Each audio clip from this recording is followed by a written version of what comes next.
तारीख 23 नवंबर 2019। सुबह सुबह का वक्त था। बाकी मुल्क के लिए बड़ी आम सुबह, लेकिन महाराष्ट्र के लिए यह दिन बहुत अलग होने वाला था। घरों में अखबारों के पन्ने पलटने से पहले टीवी न्यूज़ चैनल्स पर खबरें फ्लैश होने लगी। एक अफलातूनी सियासी उठापटक के बीच राजभवन में भारतीय जनता पार्टी के नेता देवेंद्र फडणवीस मुख्यमंत्री पद की शपथ ले रहे थे और उनके बगल में चेहरे पर एक रहस्यमयी मुस्कान लिए खड़ा था एक और नेता, जिसका पहला परिचय ये था कि वो शरद पवार का साया है, जो खुद मुख्यमंत्री बनने के सपने देखता था और उसी कुर्सी को हासिल करने के लिए अपनी सीढ़ी बनाने में लगा हुआ था। और जब देवेंद्र फडणवीस मुख्यमंत्री पद की शपथ ले रहे थे तो उनके बाद इसी नेता ने डिप्टी सीएम यानी डीसीएम की शपथ ली। वो शख्स जिसने अपनी पूरी जिंदगी अपने चाचा की परछाई बनकर गुजारी थी, अजित अनंतराव पवार। मी अजित अनंतराव पवार गांभीर्यपूर्वक दृढ़कथन करतो की ये सिर्फ एक शपथ ग्रहण समारोह नहीं था, ये एक युद्ध का आगाज भी था। एक भतीजे का अपने उस चाचा के खिलाफ युद्ध जिसने उसे उंगली पकड़कर चलना सिखाया था। अगले 72 घंटे महाराष्ट्र में खासे पॉलिटिकल ड्रामे के गवाह बने। ऐसा ड्रामा हुआ कि जिन एमएलएस के अजित पवार के साथ होने की आशंका थी या जो नॉट रीचेबल थे, उन्हें ढूंढ ढूंढ कर पकड़ कर शरद पवार के पास लाया गया और इस मिशन की जिम्मेदारी दी गई थी शिवसेना को। उस वक्त के शिवसेना के दबंग नेता एकनाथ शिंदे और मिलिंद नार्वेकर ने अजित पवार के नॉट रीचेबल एमएलए संजय बनसोड़े को एयरपोर्ट होटल से पकड़कर शरद पवार के सामने हाजिर किया था। बनसोड़े मुंबई छोड़कर जाने के फिराक में थे।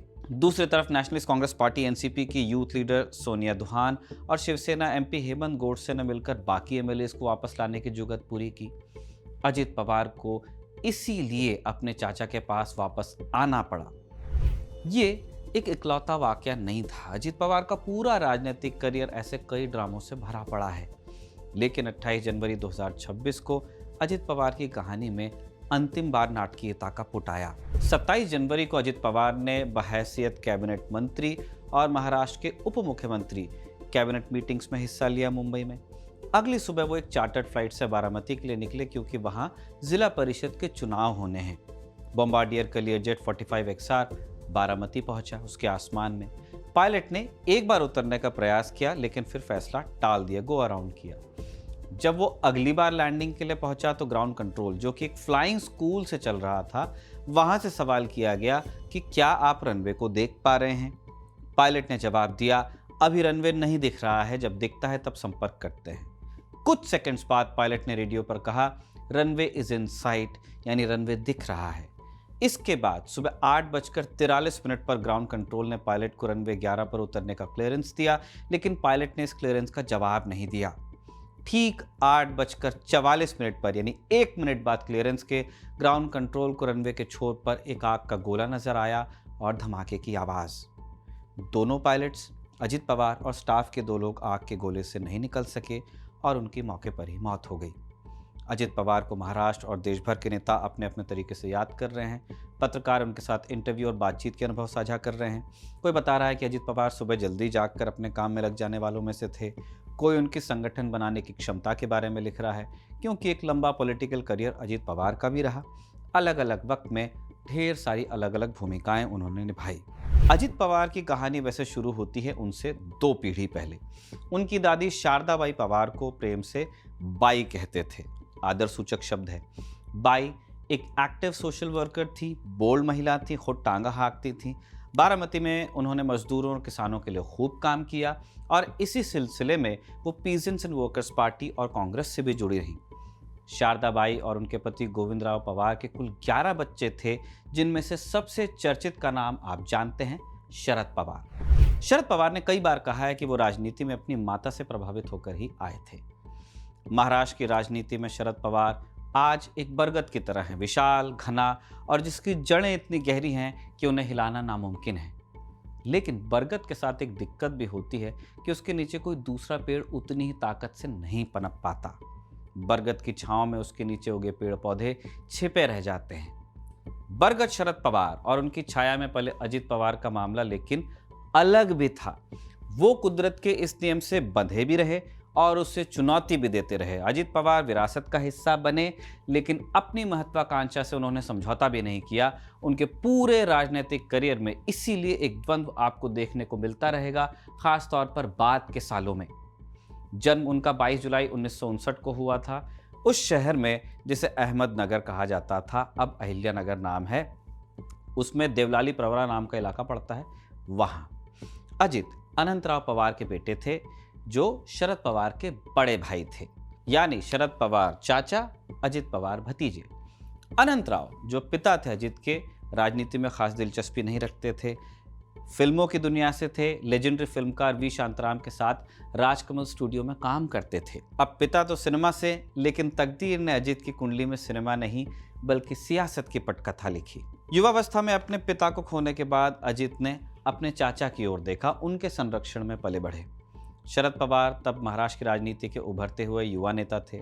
घर में 24 घंटे नेता आते थे, फोन बजता था, कार्यकर्ताओं की भीड़ होती थी, और अजित पवार ने इसी माहौल में सांस लेना सीखा। अब आपने सुना तो है ही कि इंसान जैसा देखता है वैसा ही बनता है। शरद पवार की एक खूबी थी जो अजित ने तुरंत सीखी कि एक बार किसी से मुलाकात हुई तो उसका नाम ताउम्र नहीं भूलना है। सालों बाद भी अगर कोई अजित पवार के सामने आता तो उसे वो नाम से पुकारते थे, ठीक अपने चाचा की तरह। अजित अपने चाचा से ये सारी चीजें सीख रहे थे, लेकिन एक फर्क भी था। शरद पवार की शैली थी मीठा बोलकर सबको साथ लेकर चलना। शतरंज के खिलाड़ी थे, है ना, काटते भी थे तो सामने वाला आह नहीं भर पाता था। लेकिन अजित, उनका वर्किंग स्टाइल बहुत अलग था। चाचा की डिप्लोमेसी से ज्यादा उनकी फिलॉसफी एक्शन वाली थी। अपनी जवानी की दहलीज पर ही 1982 में अजित सहकारी चीनी मिलों की राजनीति में उतरे। पश्चिम महाराष्ट्र में, जो वेस्टर्न महाराष्ट्र है, वहां कहा जाता है कि जो चीनी मिल पर राज करता है वही मंत्रालय पर भी राज करता है। अजित ने इस खेल को बहुत जल्दी समझा, तो चाचा की ही तरह उन्होंने भी अपना हुनर पहले गन्ने और चीनी मिल के कोऑपरेटिव सेक्टर में मांझा। इस खेल में जनता से संपर्क था, बहुत सारे किसानों से मिलते हैं, संगठन के सबक थे और बेतहाशा पैसा था। आप ध्यान दीजिए कि ये तीन चीजें राजनीति के लिए ऑक्सीजन बनती हैं। अजित पवार के करीबी कहते हैं कि वो काम करने में इतने तेज थे कि लोग हैरान रह जाते थे। सुबह 6 बजे ऑफिस पहुंचना, फाइल्स को निपटाना, अफसरों को हड़काना, ये उनका डेली रूटीन था जो आखिर तक बना रहा। शरद पवार दिल्ली की राजनीति में व्यस्त होने लगे तो बारामती, जो पवार परिवार का गढ़ था, उसे संभालने के लिए उन्हें एक भरोसेमंद शख्स चाहिए था, और वो अजित ही हो सकते थे। बारामती से कोई भी शख्स जब काम लेकर शरद पवार के पास आता तो पवार पहले कहते कि अजित से मिलिए, और यहीं से अजित पवार अजित दादा बने। 1991 में अजित पवार पहली बार बारामती से सांसद भी हुए, और यहीं पर इसी साल में उनकी वफादारी का सबसे बड़ा इम्तिहान भी हुआ क्या? सांसद बनने के 1 महीने के भीतर ही चाचा शरद पवार के कहने पर उन्होंने इस्तीफा दिया। क्यों हुआ ये कि राजीव गांधी की हत्या के बाद नरसिम्हा राव देश के प्रधानमंत्री बनते हैं। राव की सरकार में शरद पवार को रक्षा मंत्री का पद मिलता है, लेकिन तब शरद पवार लोकसभा या राज्यसभा के सांसद नहीं थे, विधायक थे, तो उन्हें रक्षा मंत्री बनने के लिए 6 महीने के भीतर सांसद बनना था। तब चाचा ने बारामती की कमान संभाल रहे भतीजे से अपनी सीट खाली करने को कहा, ताकि उपचुनाव लड़कर वो सांसद हो सके, और अजित ने बिना शर्त इस्तीफा दिया। बाद में अजित बारामती से विधायक बनाए गए और अपने देहांत तक वो इसी पद पर बने रहे। 1999 में जब शरद पवार ने कांग्रेस से बगावत करके राष्ट्रवादी कांग्रेस पार्टी यानी एनसीपी बनाई, तब भी अजित पवार उनके साथ चट्टान की तरह खड़े रहे। उस वक्त कई बड़े नेताओं ने पवार का साथ छोड़ा था, लेकिन अजित नहीं हिले। 1999 का साल फिर अजित पवार के लिए अच्छी खबर लेके आया।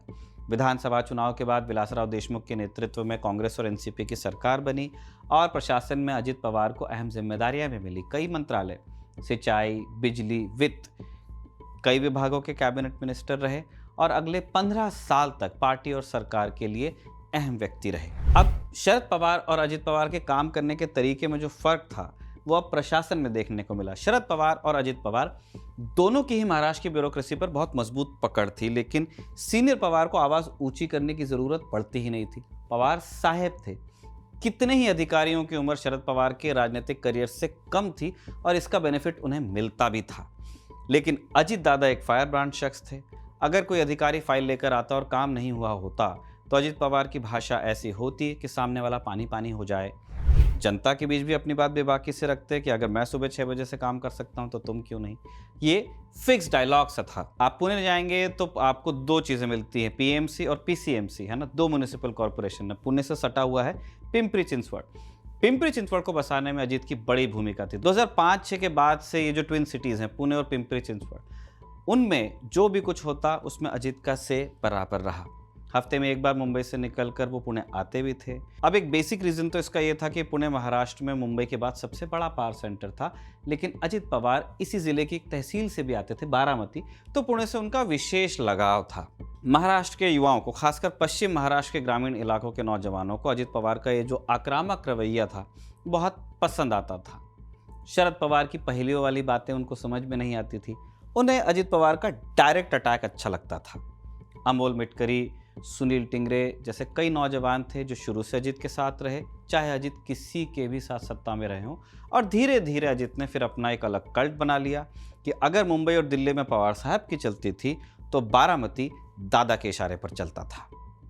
2004 के विधानसभा चुनाव में एनसीपी 71 सीटों के साथ महाराष्ट्र की सबसे बड़ी पार्टी बनी। तो सब मान रहे हैं कि एनसीपी से बनेगा कौन? दो नाम थे। चुनाव एनसीपी ने आरआर पाटिल के नेतृत्व में लड़ा था, तो लोग मानते थे कि या तो आरआर पाटिल बन जाएंगे या अजित पवार मुख्यमंत्री बनेंगे, क्योंकि पवार साहब दिल्ली में हैं तो अजित दादा यहां पे। शरद पवार ने इन दोनों को साथ मिलने बुलाया भी, बात की और कुछ दिन बाद तय किया कि मुख्यमंत्री कांग्रेस से बनेगा। पार्टी ने मुख्यमंत्री बनाने का तब सुनहरा मौका गंवाया और उस समय से आज तक एनसीपी अपना मुख्यमंत्री नहीं देख सकी है महाराष्ट्र में। 2 साल बाद 2006 में शरद पवार की बेटी सुप्रिया सुले की राजनीति में एंट्री हुई। अब तक अजित पवार को यही लगता था कि वो ही पवार साम्राज्य के स्वाभाविक उत्तराधिकारी होंगे। उन्होंने जवानी खपाई थी, चाचा के लिए सीट छोड़ी थी, पार्टी को बिल्ड किया था ग्राउंड से, और उन्हें लगता था कि एक दिन जब साहब रिटायर होंगे तो ताज उन्हीं के सिर पर आकर गिरेगा। लेकिन अब उन्हें एक प्रतिद्वंद्वी नजर आने लगा। सुप्रिया सुले पहले राज्यसभा गईं, दिल्ली की राजनीति में सक्रिय हुई और शरद पवार उन्हें राष्ट्रीय मंच पर ही प्रमोट करते थे। राज्य की जिम्मेदारी तब भी अजित पवार के पास थी और दिल्ली की सुप्रिया के पास, लेकिन ये अंतिम समाधान न होकर एक कॉम्प्रोमाइज सॉल्यूशन था। सत्ता हमेशा शिखर से चलती है और शिखर पर तो एक ही व्यक्ति हो सकता है, और अजित ने ये बात कभी नहीं छिपाई कि सीनियर पवार के बाद वो खुद को उनकी जगह पर देखते हैं। जैसे जैसे राज्य में अजित का कद बढ़ा वैसे वैसे कुछ विवाद भी उनके साथ नत्थे हुए। अप्रैल 2013 महाराष्ट्र में भयंकर सूखा पड़ा। सोलापुर के किसान पानी की एक एक बूंद के लिए तरस रहे थे और किसान सिर्फ इतना मांग रहे थे कि उजनी बांध का पानी उनके खेतों के लिए छोड़ दिया जाए कि खाने को कुछ तो बचे। तब अजित पवार ने ऐसा कुछ कह दिया था जो यहाँ आज बताने की बात नहीं है। खामियाजा उन्हें भुगतना पड़ा, माफ़ी भी मांगनी पड़ी और बाद में उन्होंने अपनी ज़िंदगी की सबसे बड़ी गलती इसे माना। इसी समय एक और बड़ा इल्ज़ाम उन पर लगा। सिंचाई घोटाले का आरोप था कि 1999 से 2009 के बीच जब अजित पवार जल संसाधन मंत्री थे, महाराष्ट्र में बहुत स्ट्रक्चर्स बने, डैम्स, कनाल्स वगैरह, तो 70,000 करोड़ रुपए खर्च हुए, लेकिन सिंचाई क्षमता सिर्फ 0.1% बढ़ी।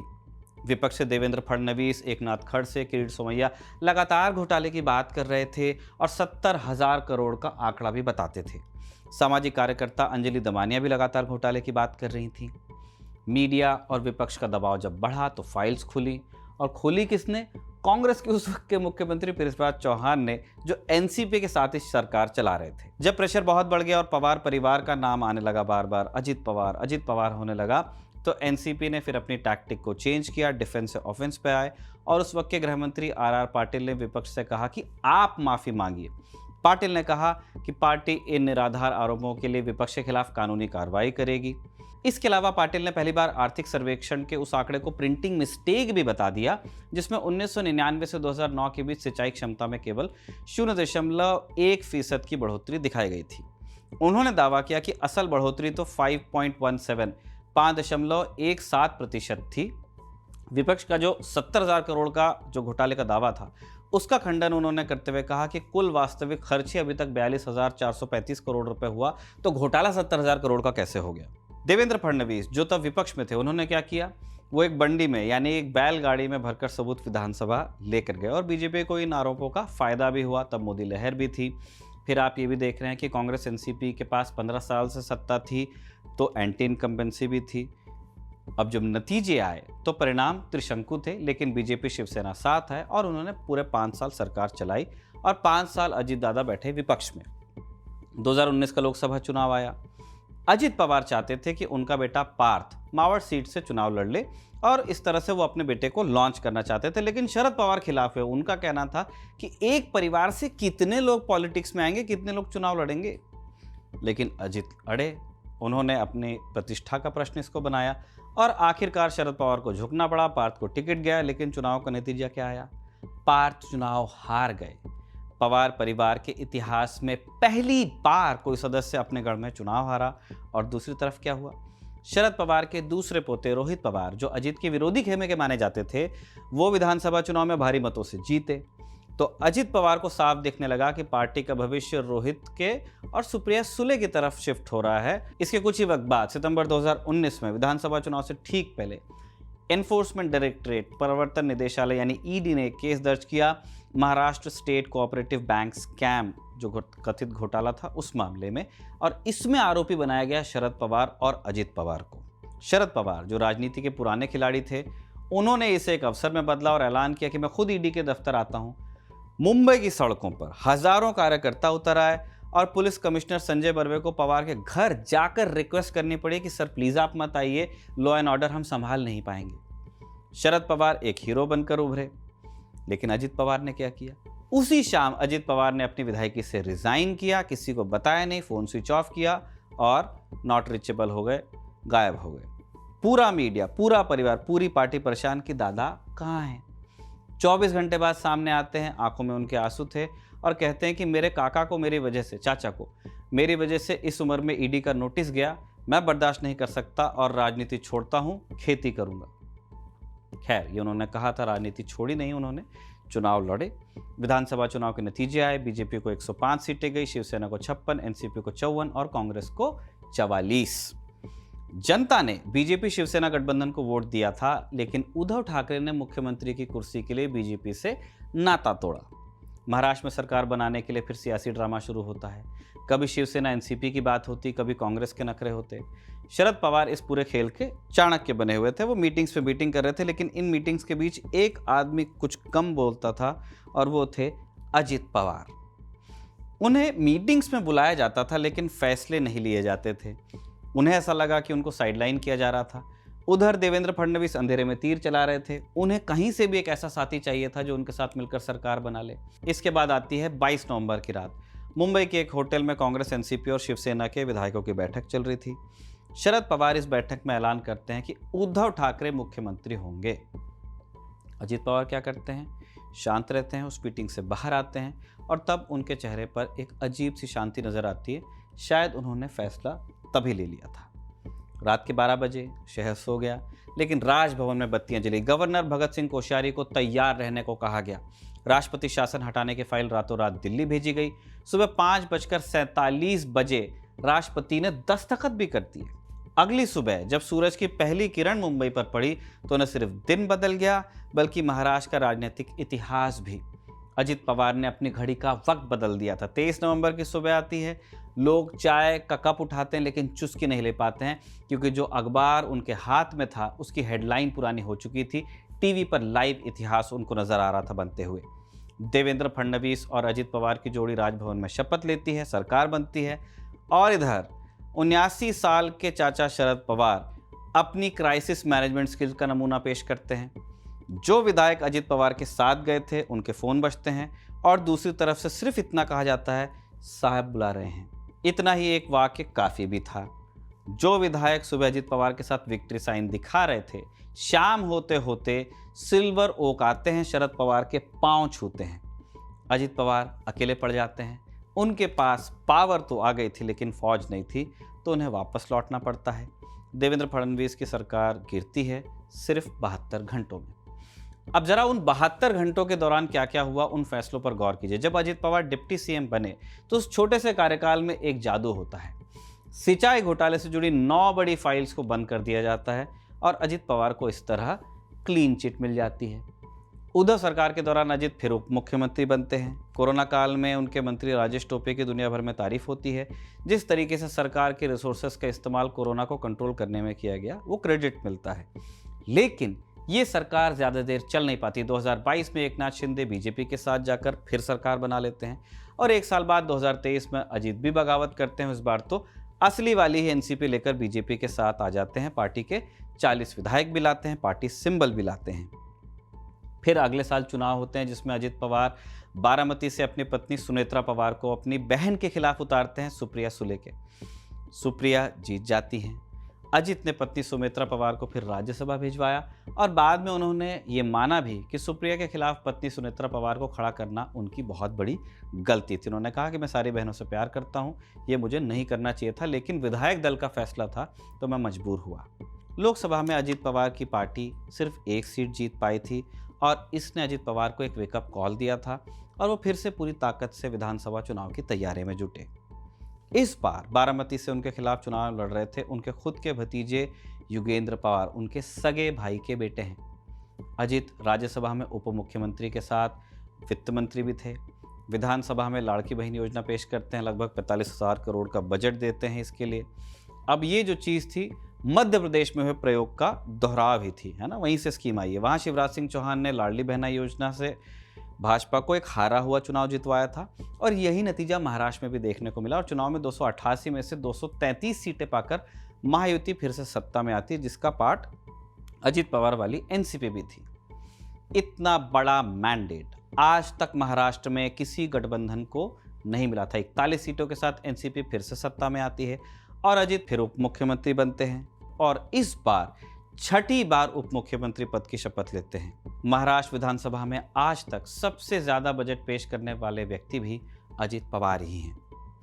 पिछले कुछ दिनों से अजित पवार और शरद पवार की पार्टी की एक साथ आने की बात चल रही थी। 2026 के म्युनिसिपल चुनाव में दोनों पार्टी साथ आई भी, लेकिन चुनाव के नतीजे पवार फैमिली के लिए निराशाजनक रहे। पिछले साल अजित पवार की बेटी की शादी हुई और भतीजे युगेंद्र की भी हुई और दोनों शादियों में पूरा पवार परिवार साथ में दिखा। तो इस बात का तो मान रखा गया कि राजनीति भले चलती रहे, लेकिन सुख दुख के मौके पर परिवार एक साथ आता है। इसी वजह से जब अजित पवार अपने चाचा से अलग होकर बीजेपी के साथ गए, सबको यही लगा कि अंदर से तो दोनों एक ही हैं, फैमिली एक ही है, सिर्फ पॉलिटिकली अलग हुए हैं। इस बारे में अजित पवार, उनके चाचा शरद पवार और महाराष्ट्र के मुख्यमंत्री देवेंद्र फडणवीस तीनों के अलग अलग बयान देखने को मिलते हैं। जैसे फिल्म तलवार में इरफान खान का भी एक डायलॉग है, किसी भी कहानी के 3 पहलू होते हैं, एक आपका, एक मेरा और एक सच। अजित पवार की कहानी में भी 3 सच हैं, एक जो शरद पवार बताते हैं, एक जो देवेंद्र फडणवीस को लगा और एक वो जो सिर्फ अजित पवार जानते थे। इसी के साथ अजित पवार का ये शॉर्ट प्रोफाइल हम कंक्लूड कर रहे हैं। अजित पवार का राजनीतिक करियर बहुत लंबा रहा है और उन सबको एक वीडियो में समेटना एक बहुत मुश्किल काम है। फिर भी हमने प्रयास किया कि कम समय में जानकारी आप तक पहुंचा पाएं। इस वीडियो के लिए आलेख तैयार किया था रोहित घोरपड़े ने, उनकी मदद आकाश ने भी की थी और इस वीडियो को आयान ने रिकॉर्ड किया था। आप देखते रहिए खबरगांव।